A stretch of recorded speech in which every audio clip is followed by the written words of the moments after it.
Hello friends, welcome back to my YouTube channel. आज हम करेंगे डीके गोयल की बुक का accounting for partnership firm fundamental chapter का क्वेश्चन नंबर 3, जो कि बेस्ड है हमारे इंटरेस्ट ऑन कैपिटल के टॉपिक पर। इससे पहले भी मैं इस चैप्टर पर क्वेश्चन नंबर 2 सोल्व करके वीडियो बना चुका हूं। मैं आपको सजेस्ट करूंगा कि यदि अभी तक आपने वो वीडियो नहीं देखी है तो आप एक बार वो वीडियो जरूर देख लें। आइए दोस्तों, शुरू करते हैं बिना देरी के अपना question number 3। XYZ are partner in a firm. Their capital as on 1st April 2016 were rupees 5 lakh, 4 lakh and 3 lakh respectively. On 1st July 2016, they introduced further capital of rupees 1 lakh, 80,000 and 50,000 respectively. On 1st February 2017, Y withdrew rupees 15,000 from his capital. Interest is allowed at the rate 8% per annum on the capital. Compute interest on capital for the year ending 31 March 2017।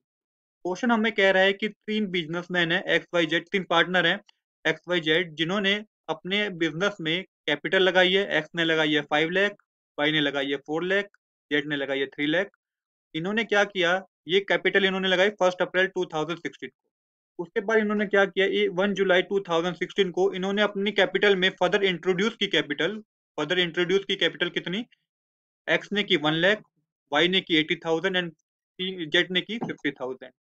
अब क्या हुआ, जब इन्होंने अपने 1 जुलाई 2016 को अपने capital में और कैपिटल ऐड की, इंट्रोड्यूस की, और तो ऑन 1 फरवरी 2017 को वाई ने अपनी कैपिटल में 15,000 रुपए निकाल लिए। हमें क्या करके दिखाना है, हमें बताना है कि interest on capital X Y Z को कितना मिला होगा in the year end 31 March 2017। Interest on capital जो हमें गिवन है, इंटरेस्ट जो कैपिटल पे लग रहा है वो है 8% पर एनम। ये जो क्वेश्चन नंबर 3 है, ये क्वेश्चन नंबर 2 के सिमिलर ही है, पर इसमें जो एक मेन डिफरेंस बच्चे जो गलती करते हैं मैं आपको वो बताता हूँ। इसमें जो ये लाइन लिखी हुई है ना, यहाँ पे दे इंट्रोड्यूस फर्दर कैपिटल, तो यहाँ पे जब हम कैपिटल निकालेंगे तो हमें ये 1 लाख इस 5 लाख में प्लस करके निकालना होगा, ऐसे 80,000 को 4 लाख में और 50,000 को 3 लाख में प्लस करना होगा, क्योंकि इस सेंटेंस को पढ़ने में बच्चे गलती कर देते हैं। दे इंट्रोड्यूस फर्दर कैपिटल, तो यहाँ पे बच्चे ऐड करना भूल जाते हैं, तो अगली बार जब वो कैपिटल निकालते हैं वो 1 लाख पे निकाल लेते हैं, जिसकी वजह से ये क्वेश्चन हमारा गलत हो जाता है। तो यही मेन डिफरेंस भी है क्वेश्चन नंबर सेकंड और क्वेश्चन नंबर थर्ड में। तो मैं आपको सजेस्ट करूंगा कि आप इस लाइन को मतलब ध्यान से समझे, उसके बाद ही आप क्वेश्चन को करें। आइए शुरू करते हैं अपने क्वेश्चन का सोल्यूशन। इंटरेस्ट ऑन कैपिटल के बारे में मैं आपको पहले भी बता चुका हूं, जैसे कि इंटरेस्ट ऑन कैपिटल होती है जब बिजनेसमैन अपने बिजनेस में पैसे लगाते हैं, वो तो कैपिटल होती है। बट जब उन्होंने पैसा लगा दिया अपने बिजनेसमैन में, तो बदले में उसके रिटर्न में उनको इंटरेस्ट चाहिए होता है, जो होता है इंटरेस्ट ऑन कैपिटल, जिसे हम कहते हैं इंटरेस्ट ऑन कैपिटल। सबसे पहले हम एक्स का इंटरेस्ट ऑन कैपिटल पता करेंगे कि 31 मार्च 2017 को उसको कितना इंटरेस्ट ऑन कैपिटल मिलेगा। कैसे करते हैं आइए जानते हैं इस क्वेश्चन को। तो सबसे पहले हमें कितना कैपिटल लगाई, उसने 5 लाख रुपीज लगाई, तो आप यहाँ पे लिख लीजिए ऑन रुपीज 5 लाख।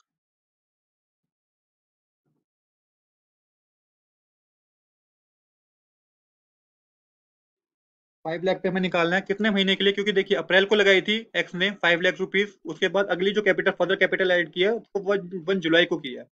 कितने कब किया, 1 जुलाई को। यहाँ पे मैंने डायग्राम में भी समझा रखा है। मानिए एक्स है, इसने क्या किया, 1 अप्रैल 2016 को 5 लाख रुपीज लिखाए, और फिर अगली कैपिटल जब उसने इंट्रोड्यूस की, अपनी फर्दर कैपिटल इंट्रोड्यूस की, वो की 1 जुलाई 2016 में। तो पहले इस पर्टिकुलर पीरियड में जितने मंथ होते हैं उस पर इंटरेस्ट ऑन कैपिटल लगेगा। अप्रैल से लेकर जुलाई तक कितने मंथ होते हैं, 3 मंथ होते हैं, तो आप पहले 3 मंथ पे लगेगा, उसके बाद हम आगे सोल्व करेंगे। तो 5 लाख पे पहले आप 3 मंथ पे लगाइए, मल्टीप्लाई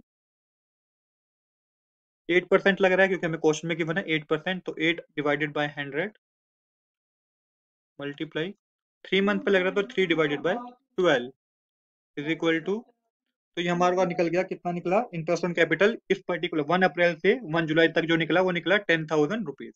ये अभी हमारा पूरा सोल्व नहीं है, अभी हम और करेंगे इसको आगे। अब ऐसे ही हमें क्या करना है कि 1 जुलाई को उसने कितनी कैपिटल इंट्रोड्यूस की, और 1 लाख रुपीज और इंट्रोड्यूस की, मतलब यहाँ पे उसने ऐड करी अपने पिछले वाले कैपिटल में 1 लाख रुपए और उसने बढ़ा दिए, तो अब यहाँ पे उसकी कितनी कैपिटल होगी, 6 लाख रुपीज होगी। यहाँ पे आप कितने निकलेगा, interest on capital 6 lakh rupees पे निकलेगा। यही मेन डिफरेंस है question number first and question number second and question number third में। तो 6 लाख मल्टीप्लाई, अब आपको 1 जुलाई से लेके 31 मार्च तक कितने मंथ होते हैं, 9 मंथ होते हैं, तो अब आपको 9 मंथ पे निकालना है। यहाँ पे तो आप 8% लिख लीजिए, 8/100 मल्टीप्लाई यहाँ पे निकलेगा 9 मंथ पे, तो 9 डिवाइडेड बाय 12। तो हमें पता चल जाएगा कि 1 जुलाई से लेकर 31 मार्च, जब उसने कैपिटल 1 लाख और इंट्रोड्यूस की, उसकी कैपिटल टोटल 6 लाख होगी, तो उस पीरियड में इसको कितना इंटरेस्ट मिलेगा? 36,000। अब आप इन दोनों को प्लस कर लीजिए तो आपको पता चल जाएगा कि एक्स को टोटल कितना इंटरेस्ट ऑन कैपिटल मिलेगा ईयर एंडिंग 31 मार्च 2017 को। तो आप प्लस कर लीजिए 36,000 प्लस 10,000, तो ये हमारा आया 46,000 रुपीज। इतना पैसा एक्स को मिलेगा 31 मार्च 2017 को as a interest on capital. ऐसे ही आपको क्या करना है, आपको वाई का निकालना है। हमें वाई को भी सिमिलर इसी तरीके से सोल्व करना है। इससे पहले हम वाई का निकालने से पहले एक बार इस डायग्राम को फिर समझ लेते हैं जो मैंने वाई के लिए बना रखा है। तो वाई ने 1 अप्रैल को 4 लाख रुपीज लगाए, 1 अप्रैल 2016 को 4 लाख रुपीज लगाए। फिर 1 जुलाई 2016 को इसने फर्दर ऐड की अपनी कैपिटल 80,000 रुपीज। अब क्या करा इसमें, एक नया सिनेरियो ये है कि 1 Feb 2017 को इसने 15,000 रुपये निकाल लिए। तो यहाँ पे सिनेरियो क्या बनेगा, पहले तो हम 4 लाख पे निकालेंगे, फिर हम 4,80,000 पे निकालेंगे। उसका पीरियड हम 1 जुलाई से 1 फेब तक लेंगे।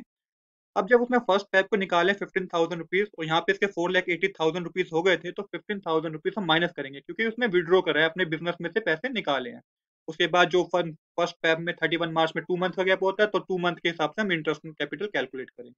आइए देखते हैं हम इस क्वेश्चन को कैसे सोल्व कर सकते हैं समझकर। तो यहाँ पे भी आपको क्या करना है, यहाँ पे भी आपको लिखना है ऑन रुपीज, पहले उसने कितने लगाए, 4 लाख रुपीज लगाए, तो यहाँ पे आप लिखिए 4 लाख मल्टीप्लाई, क्योंकि रेट ऑफ इंटरेस्ट सेम ही है, interest is to be allowed 8% ही है, तो 8 डिवाइडेड बाय 100 लिखिएगा।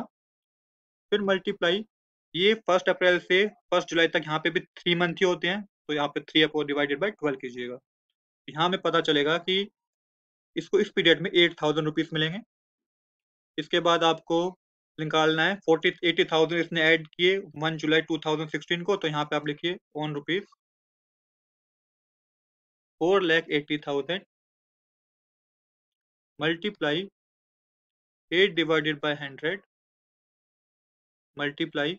अब यहाँ पे समझने वाली बात है, क्योंकि 1 जुलाई से अब उसने 1 फेब तक का भी हमें दे रखा है, एक ट्रांजेक्शन 1 फेब को भी उसने किया जो कि 15,000 रुपये निकाले हैं। तो अब 1 जुलाई से हमें डायरेक्ट 31 मार्च तक नहीं जाना, हमें 1 जुलाई से 1 फेब तक जाना है। तो 1 जुलाई से अगर 1 फेब तक जाएंगे तो ये होते हैं 7 मंथ। ये कितने होते हैं, 7 मंथ होते हैं। तो आपको 7 डिवाइडेड बाय 12 कर दीजिए, तो ये हमारे पास आएगा 24,400 रुपीज। इस पीरियड में 1 जुलाई से लेके 1 फेब तक वाई को इतना इंटरेस्ट ऑन कैपिटल मिलेगा। अब जो एक तीसरी चीज आई है इसी वाई की ट्रांजैक्शन में, वो ये नई चीज आई है, ये समझनी भी जरूरी है कि अब उसने पैसा क्या करा है, विड्रॉ किया है, 15,000 रुपये उसने निकाले हैं 1 Feb 2017 को। तो आप 15,000 रुपीज को 4,80,000 में से माइनस करेंगे, जो कि होता है 4,65,000 मल्टीप्लाई 8% रेट ऑफ इंटरेस्ट है, यहाँ पे वही लगेगा 8% मल्टीप्लाई। अब यहाँ पे भी मंथ लगेंगे कि 1 फेब से 31 मार्च में पता है कितने मंथ होते हैं, 2 मंथ होते हैं। तो आप 2 डिवाइडेड बाय 12 कर दीजिए। अब हमें पता चल जाएगा इसका इंटरेस्ट इसको मिलेगा वो मिलेगा 6,200 माइनस, क्योंकि 15,000 निकाले थे तो इसकी कैपिटल भी कम हो जाएगी, तो इतना ही इसको इंटरेस्ट मिलेगा। अब आप इन तीनों को प्लस कर दीजिए तो हमें पता चल जाएगा कि वाई को टोटल कितना इंटरेस्ट पे किया जाएगा 31 मार्च 2017 को। तो आप यहाँ पे लिखिए 8,000 plus 22,400 plus 6,200 is equal to, ये हमारे पास आ गया है वाई का इंटरेस्ट ऑन कैपिटल जो कि 36,600। सेम इसी तरीके से हम जेड का कर लेंगे। जेड का तो ऐसे ही है जैसे वाई का था, क्योंकि जेड की भी 2 ट्रांजेक्शन हुई है जैसे एक्स की हुई थी। तो जो जेड है इसने भी 1 अप्रैल को क्या किया, इसने 1 अप्रैल को 3 लाख रुपीज निकाले। फिर 1 जुलाई 2016 को इसने 50,000 रुपीज 50,000 रुपीज इसने अपनी कैपिटल में फर्दर ऐड किए। और फिर 31 मार्च, उस बीच में कोई ट्रांजेक्शन नहीं है, तो हमें वही निकालना है कि 31 मार्च 2017 को इसको कितना इंटरेस्ट कैपिटल मिलेगा। तो आइए करते हैं इसको भी सोल्व। ये भी उसी तरीके से होगा जिस तरीके से एक्स का हमने निकाला था। यहाँ पे जेड लिख लीजिए आप। अब यहाँ पे लिखिए ऑन रुपीज, कितना था जेड का, 3 लाख रुपीज था, तो यहाँ पे लिखिए 3 lakh multiply rate of interest 8% है, तो 8 अपॉन में 100 मल्टीप्लाई मंथ कितने होंगे, 1 अप्रैल से 1 जुलाई तक 3 मंथ ही होंगे, तो ये 3/12 हो जाएगा, इज इक्वल टू, ये हमारे पास आया 6000 रुपीज। जेड को मिलेगा इंटरेस्ट ऑन कैपिटल अपनी, जब उसने फर्स्ट कैपिटल लगाई थी। अब इसके बाद उसने क्या किया, अपनी फर्दर कैपिटल ऐड करी उसी कैपिटल में, तो यहाँ पे लिखी ऑन रुपीज। अब उसकी कैपिटल होगी, जब उसने 50,000 रुपीज ऐड किए, तो यहाँ पे होगी 3,50,000 रुपीज मल्टीप्लाई 8% पे निकलेगा, मल्टीप्लाई। अब यहाँ पे जो मंथ होंगे, क्योंकि फर्स्ट जुलाई से लेके 31 मार्च तक 12 मंथ, 9 मंथ होते हैं, तो ये 9/12 पे निकलेगा। तो ये निकलेगी इसकी इंटरेस्ट ऑन कैपिटल, वो निकलेगी 21,000 रुपीज।